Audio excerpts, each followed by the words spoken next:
کا احترام کرتے ہیں، کورٹ کے فیصلے کو مان لینا الگ بات ہے، لیکن اس کا مطلب یہ نہیں کہ ہم نے یہ مان لیا کہ اس بابری مسجد کی جگہ پہ کبھی پوجا ہوتی تھی، کورٹ نے کہا چھوڑ دو، چھوڑ دیا، لیکن اس کا مطلب یہ نہیں کہ ہم نے یہ مان لیا کہ وہ مندر ہے۔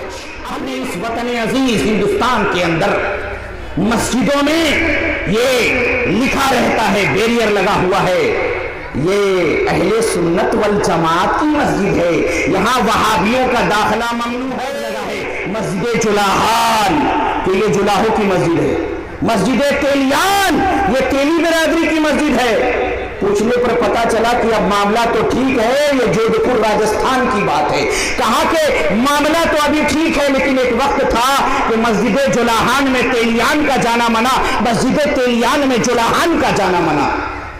جب ہماری صورتحال ایسی ہو کہ ہم اپنی مسجدوں کے اندر رب العالمین کے بارگاہ میں سجدہ کرنے والے کو ناپاک اور پلیت سمجھ کر مسجد دھلوائیں، اپنی مسجدوں پہ بورڈ لگا دے کہ ہاں فلاں فرقے والے کا داخلہ ممنوع ہے، اللہ اللہ، تو کیا ہوگا؟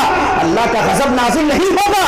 اور دوسری، السلام علیکم ورحمۃ اللہ وبرکاتہ۔ صدر مجلس، ناظرین جلسہ، اسٹیج پر موجود علماء کرام اور ہمارے بزرگان اعظام، نوجوانان اسلام اور پردہ نشین اسلامی مائیں اور بہنیں، سب سے پہلے ہم اللہ رب العزت کی حمد و ثنا بیان کرتے ہیں کہ جس اللہ رب العزت کی مدد اور جس کی توفیق سے یہ ممکن ہوا کہ اتنے بڑے ایک دینی اجتماع کا آغاز کیا گیا، اس کی بنیاد ڈالی گئی، اور اللہ کے فضل و کرم سے یہ سالوں سال سے یہ سلسلہ چل رہا ہے۔ اللہ کا لاکھ لاکھ فضل و کرم و احسان اس لیے بھی کہ ہم آپ کے سامنے کتاب و سنت کی کچھ باتیں حالات حاضرہ کی روشنی میں بیان کرنے آئے۔ اللہ کی مدد کے بغیر یہ ممکن نہ تھا، اور اللہ کی بہت بڑی مدد ہے آپ کے ساتھ کہ رات کے اس عالم میں جبکہ لوگ اپنے بستروں پہ نیند کے مزے لے رہے ہیں، آپ اللہ اور اس کے رسول کی محبت میں اللہ کی دین کی باتیں سننے یہاں تشریف لائے۔ میرے بھائی، یہ کوئی چھوٹی مجلس نہیں، یہ کوئی چھوٹی محفل نہیں، جس جگہ اللہ کا ذکر ہوتا ہے۔ آپ جانتے ہیں، آپ نے بارہا سنا ہے کہ اللہ رب العزت کے فرشتے ایسی مجلسوں کو اپنے پروں سے ڈھک لیتے ہیں۔ جب وہ اللہ رب العزت کی بارگاہ میں جاتے ہیں، اللہ ان سے پوچھتا ہے کہ میرے فرشتوں، میرے بندے کو کس حال میں پایا؟ وہ کہتے ہیں کہ میں نے جب تیرے بندے سے ملاقات کی تو وہ تیرے ذکر، تیرے فکر، تیری یاد میں مشغول تھا، اور جب چھوڑا تب بھی وہ تیرے ذکر میں ہی مشغول تھا۔ اللہ رب العزت فرشتوں کو گواہ بنا کر کہتا ہے کہ جاؤ، ان لوگوں کی میں نے مغفرت کر دی، ان کو بخش دیا۔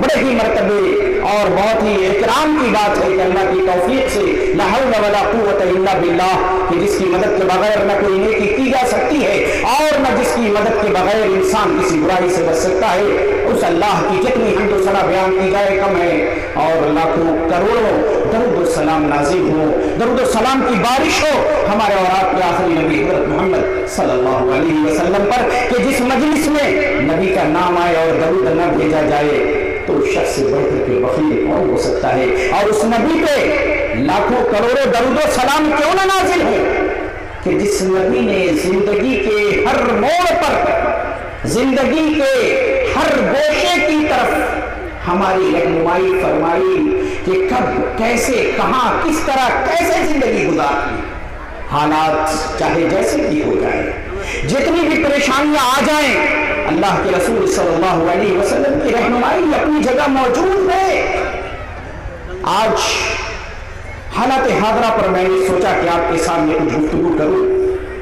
ابھی چند دنوں پہلے اللہ کے فضل و کرم سے، میں اللہ کا فضل و کرم اس لیے کہتا ہوں کہ مسلمان اپنے اس وطن عزیز ہندوستان کے اندر سب سے زیادہ قانون پسند شہری ہے، کیونکہ جو انسان مسلمان ہوتا ہے وہ ایک رب العالمین کے احکام کا پابند ہوتا ہے، اور مسلمانوں سے بڑھ کر کے کسی قوم کے اندر ڈسپلن پائی جا سکتی ہی نہیں۔ کیوں؟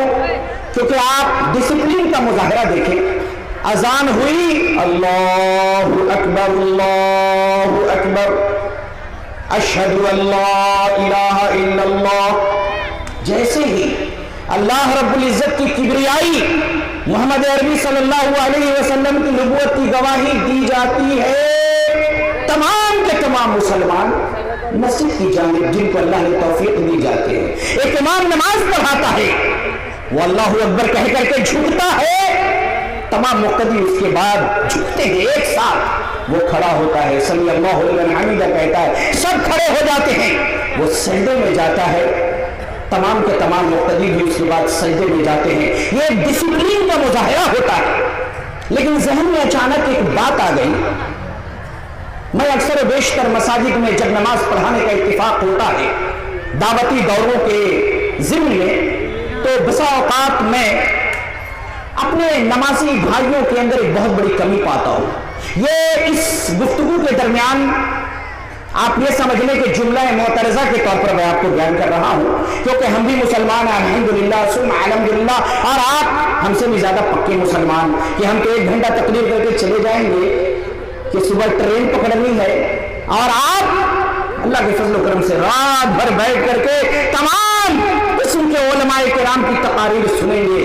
لیکن میرے بھائی، میں ڈسپلین کی بات کر رہا تھا، ڈسپلین کی بات میں ایک بات یاد آئی، ہم اور آپ الحمدللہ سب نمازی ہیں۔ ارے بھائی نمازی ہے نا، اتنی خاموشی، ارے نمازی ہے جی الحمدللہ، ارے کچھ نہیں، نمازیوں کی بھی کچھ قسمیں ہوتی ہیں، شاید بیان کر چکا ہوں، ایک ہوتے ہیں 5 کے نمازی، ہے نا، ایک ہوتے ہیں 8 کے نمازی، ایک ہوتے ہیں 360 کے نمازی، اور ایک ہوتے ہیں 60 کے نمازی۔ اب کہیں گے بھائی یہ نمازیوں کی کون سی قسم مولوی صاحب آپ نے بیان کی؟ 5 کے نمازی جو 5 وقتہ نماز پڑھتے ہیں۔ دیکھیے ماشاءاللہ جو لوگ 5 وقتہ نماز پڑھتے ہیں ان کے چہرے کا نور، ان کے چہرے کی رونق یہ بتاتی ہے کہ وہ نمازی ہے۔ یہ ہوئے 5 کے نمازی، اور ایک کیا ہوتا ہے 8 کے نمازی، صرف جمعہ نماز پڑھنی ہے۔ ارے بابا آج کے جمعہ کے ہمیں کے جتے دو جو 3 جمعہ چھڑے دی وہ کافر ہوئی جائے۔ ہم نے پوچھا کہ بھیا یہ فتویٰ کہاں سے لے کے آئے؟ کہا نہیں مولوی صاحب آپ کو نہیں پتا ہے، 3 جمعہ جو بھی چھوٹ جائے گا نا تو ہم کافر ہو جائے گا۔ ارے کہاں سے کافر ہو گئے بھائی؟ ارے نمازی نہیں پڑھے ہوئے تو ایسے ہی دائرہ اسلام سے نکل گئے۔ اپنا ایک بنا بنایا فارمولہ ہے، تو یہ ہو گئے 8 کے نمازی، سب کچھ ہو جائے، جمعہ نہیں چھوٹنی۔ اب جس کو جمعہ کی بھی توفیق نہیں ہوتی وہ کیا ہوتا ہے 360 کا نمازی، سال بھر جمعہ کی بھی توفیق نہیں ہوتی، کبھی پڑھا نہیں پڑھا، لیکن عیدگاہ میں سب سے پہلے پہنچ جائے گا۔ ঈদগাহের মধ্যে অনেক জঙ্গল আছে, এই যে পিছলা বছর চন্দা হয়েছিল ঈদগাহের কিছু কাজ হয়নি,